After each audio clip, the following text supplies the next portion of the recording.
Damn it, ಎಷ್ಟು ಕಷ್ಟಪಟ್ಟು Shanvi brain wash ಮಾಡಿ ಅವಳ ಕೈಯಿಂದಾನೆ ಮಾವನ ಹತ್ರ ನಂಗೆ ಕಂಪ್ನಿಯಲ್ಲಿ ಒಂದು ಒಳ್ಳೆ ಪೋಸ್ಟ್ ಕೊಡಿ ಅಂತ ಕೇಳೋ ಹಾಗೆ ಮಾಡಿದ್ದೆ. ಆದ್ರೆ ಇವಾಗ ನಡೆದಿರೋ ಡ್ರಾಮಾ ನೋಡಿದ್ರೆ ಆ ಮುದುಕ ನನ್ನ ವಿಷಯ ಕಂಪ್ಲೀಟಾಗಿ ಮರ್ತು ಬಿಡ್ತಾನೆ ಅನಿಸ್ತಿದೆ. ಎಲ್ಲ ಆಗಿದ್ದ ದುರ್ಗಾಯಿಂದಾನೆ. ನನಗಂತೂ ಅವ್ರನ್ನ ನೋಡಿದ್ರೆ ಮೈಯೆಲ್ಲ ಉರಿಯತ್ತೆ ತರುಣ. ಆ ದುರ್ಗಾ ಈ ಮನೆ ಕಾಲಿಟ್ಟಾಗಿಂದ ಒಂದಲ್ಲ ಒಂದು ಸಮಸ್ಯೆ ಬರ್ತಾನೆ ಇದೆ. ಇವಾಗ ಲವ್ ಸ್ಟೋರಿ ಬೇರೆ. ಈ ಮನೇಲಿ ಮತ್ತೆ ಹಳೆ ಕಥೆನೇ ಶುರುವಾಗುತ್ತೆ. ನೋಡ್ತಾ ಇರೋ. ಯಾವ ಹಳೆ ಕತೆ ಅಮ್ಮ? ಇದು ಹೊಸ ಲವ್ ಸ್ಟೋರಿ ಅಲ್ಲ, ಹಳೇದೇ. ನಾನ್ ನೋಡಿರೋ ಲವ್ ಸ್ಟೋರಿ. ಆ ಷರತ್ತು ಇದಾನಲ್ಲ, ಅವನ ಹೆಂಡತಿ ಅಂಬಿಕಾ ಇದ್ಲಲ್ಲ, ಅವಳಿಗೆ ಇಡೀ ಆಸ್ತಿ, ಕಂಪ್ನಿ, ಮನೆ ಎಲ್ಲ ಅಧಿಕಾರನೂ ಬರ್ಕೊಟ್ಬಿಟ್ಟಿದ್ದ. ಈಗ ಈ ದುರ್ಗನಿಗೆಲ್ಲಾನು ವಹಿಸ್ತಾನೆ. ಯಜಮಾನಿಗೆ ಪೂರ್ತಿ ಅವಳ ಕೈಗೆ ಹೋಗ್ಬಿಡುತ್ತೆ. No mom, this cannot happen. Durga ಕೈ ಕಂಪ್ನಿ ಹೋದ್ರೆ ನಾನು ರೋಡಿಗೆ ಬಂದ್ಬಿಡ್ತೀನಿ. We have to stop this. Taruna, ಇದನ್ನ ತಡಿಬೇಕು ಅಂದ್ರೆ ನನ್ನ ಹತ್ರ ಒಂದು ಸೂಪರ್ ಆಗಿರೋ ದಾರಿ ಇದೆ ಮಗ್ನೆ. ಏನಮ್ಮ ಆ ದಾರಿ? ಏನು? ಆ ದಾರಿನೇ ಹಿತ್ತ. ಆ ಹಿತ್ತನ್ನ ಮುಂದೆ ಇಟ್ಕೊಂಡು ಅವರಿಬ್ಬರು ಪ್ರೀತಿನ ಮುರಿತೀನಿ. ಇನ್ಮೇಲಿಂದ ಆ ಹಿತಾನೇ ನಮ್ಗೆಲ್ಲದಕ್ಕೂ ಅಸ್ತ್ರ.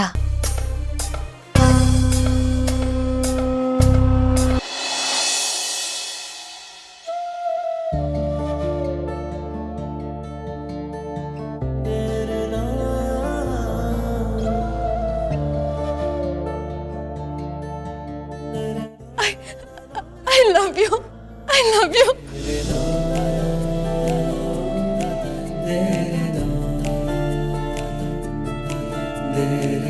ಅಯ್ಯಯ್ಯೋ, ಏನು ಮಾಡಿಬಿಟ್ಟೆ ನಾನು? ಎಲ್ಲರ ಮುಂದೆ ಹೋಗಿ ಬಾಸ್ನ ತಪ್ಕೊಂಡು ನನ್ನ ಪ್ರೀತಿ ಬಗ್ಗೆ ಹೇಳ್ಬಿಟ್ನಲ್ಲ. ನಾನು ಏನು ಮಾಡಿದೆ? ಎಲ್ಲರೂ ನನ್ನ ಬಗ್ಗೆ ಅದು ಏನು ಅಂದ್ಕೊಳ್ತಾರೋ ಏನೋ.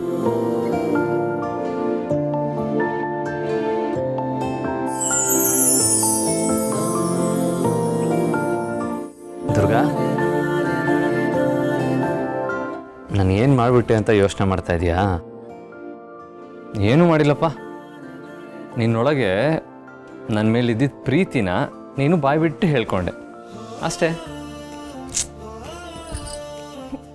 ಬಾಸು, ನೀವು ತಮಾಷೆ ಮಾಡಬೇಡಿ. ನಾನು ಒಪ್ಕೊಂಡಿದ್ದು ಬರೀ ನಿಮ್ಮ ಮುಂದೆ ಮಾತ್ರ ಅಲ್ಲ. ಅಲ್ಲಿ ಜಗನ್ನಾಥ್ ಸರ್ ಇದ್ರು, ಶಾನ್ವಿ ಇದ್ಲು.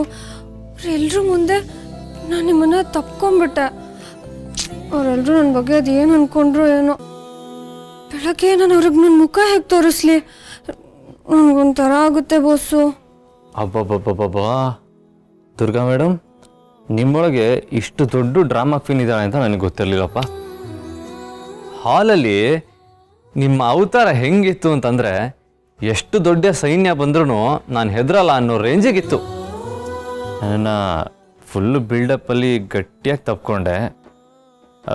ನಾನು ಚೆನ್ನೈಗೆ ಹೋಗ್ತೀನಿ ಅಂತಂದರೆ ಏನೋ ಭೂಕಂಪ ಆಗೋ ಥರ, ಇಲ್ಲ ನೀವು ಹೋಗಬಾರ್ದು, ನನ್ನ ಬಿಟ್ಟು ಹೋಗಬಾರ್ದು ಅಂತೆಲ್ಲ ಹೇಳಿದೆ. ಅದು ಅಲ್ಲದೆ ಎಲ್ಲರ ಮುಂದೆ ನನಗೆ ಐ ಲವ್ ಯು ಅಂತ ಬೇರೆ ಪ್ರಪೋಸ್ ಮಾಡಿದೆ. ಅಷ್ಟೆಲ್ಲ ಮಾಡಿಬಿಟ್ಟು ಈಗ ರೂಮಿಗೆ ಬಂದು ಬೆಕ್ಕಿನ ಮರಿ ಥರ ಮುಖ ಮುಚ್ಕೋತಾ ಇದೆಯಾ? ಬಾಸು, ನೀವು ನಂಗೆ ಏನು ಬೇಕಾದರೂ ಹೇಳಿ, ಆದರೆ ಬೆಕ್ಕಿನ ಮರಿಗೆ ಮಾತ್ರ ಹೋಲಿಸ್ಬೇಡಿ. ಹೌದಾ? ಯಾಕೆ? ಯಾಕೆ ಅಂದರೆ ಅದು ಹಾಗೆ.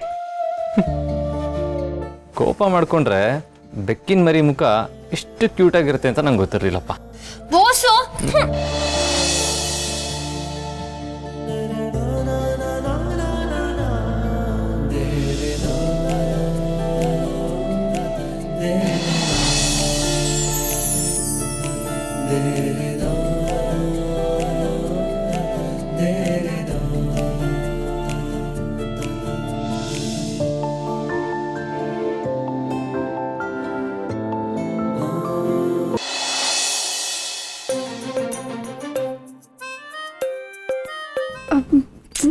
ಬಾಸು ಬಿಡಿ ನನ್ನ.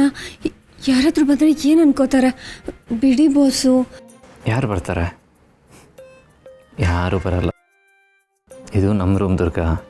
ಅಲ್ಲ, 10 ನಿಮಿಷದ ಮುಂಚೆ ಎಲ್ಲರ ಮುಂದೆ ನನಗೆ ಐ ಲವ್ ಯು ಅಂತ ಅಂದು ನೀವು ಒಂದು ಕ್ಷಣನೂ ನನ್ನ ಕಣ್ಣೆದುರು ಇರದೇ ಇರಬಾರ್ದು ಅಂತೆಲ್ಲ ಹೇಳಿ ನೀವು ಜೀವನ ಪೂರ್ತಿ ನನ್ನ ಜೊತೆ ಇರಬೇಕು ಅಂತ ಹೇಳಿಬಿಟ್ಟು ಇವಾಗ ದೂರ ಹೋಗ್ತಾ ಇದೆಯಾ? ಬಾಸು, ಪದೇ ಪದೇ ಅದನ್ನು ಹೇಳಿ ನನಗೆ ರೇಗಿಸ್ಬೇಡಿ ನೀವು. ಅದು ನಾನೇನೋ ಬಾಯಿ ತಪ್ಪು ಹೇಳಿದ್ದು ಅಷ್ಟೇ. ಬಿಡಿ, ನಿಮ್ಮ ದಮ್ಮಯ್ಯ ಬಾಸು, ಬಿಡಿ.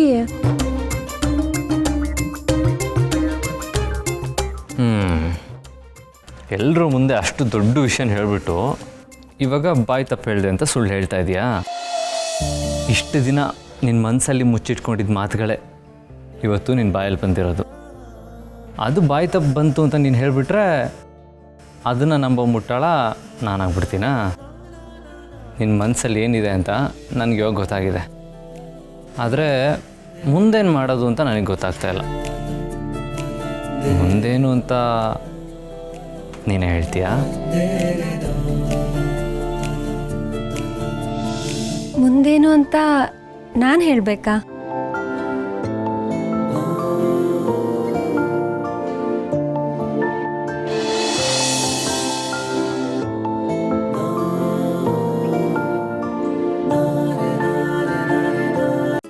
ಮುಂದೇನು ಅಂತ ಹೇಳಬೇಕಾ ಬಾಸು?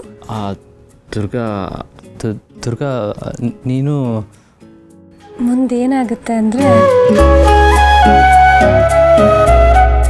ನೀವು ನಾನು ನೀವಿವಾಗ ಆರಾಮಾಗಿ ಬೆಡ್ ಮೇಲೆ ಮಲ್ಕೊಳ್ಳಿ. ನಾನು ಹೋಗಿ ಪುಟ್ ಮೇಡಮ್ನ ಮಲಗಿಸ್ಬರ್ತೀನಿ. Good night. Durga,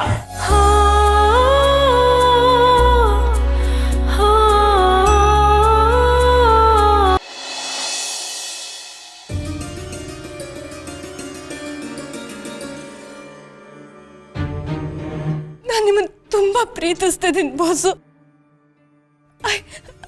I love you.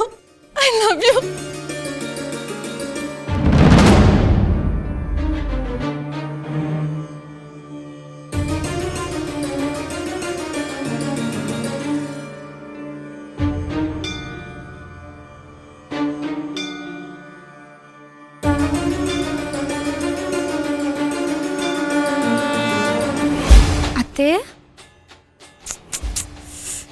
ಏನಾಯ್ತತ್ತೆ? ತುಂಬ ಟೆನ್ಷನಲ್ಲಿರೋ ಥರ ಕಾಣಿಸ್ತಿದೆ. ಏನಾದರೂ ತೊಂದರೆ ಆಯ್ತಾ? ಯಾಕತ್ತೆ ಅಷ್ಟೊಂದು ಹೆದರ್ಕೊಂಡ್ಬಿಟ್ರಾ?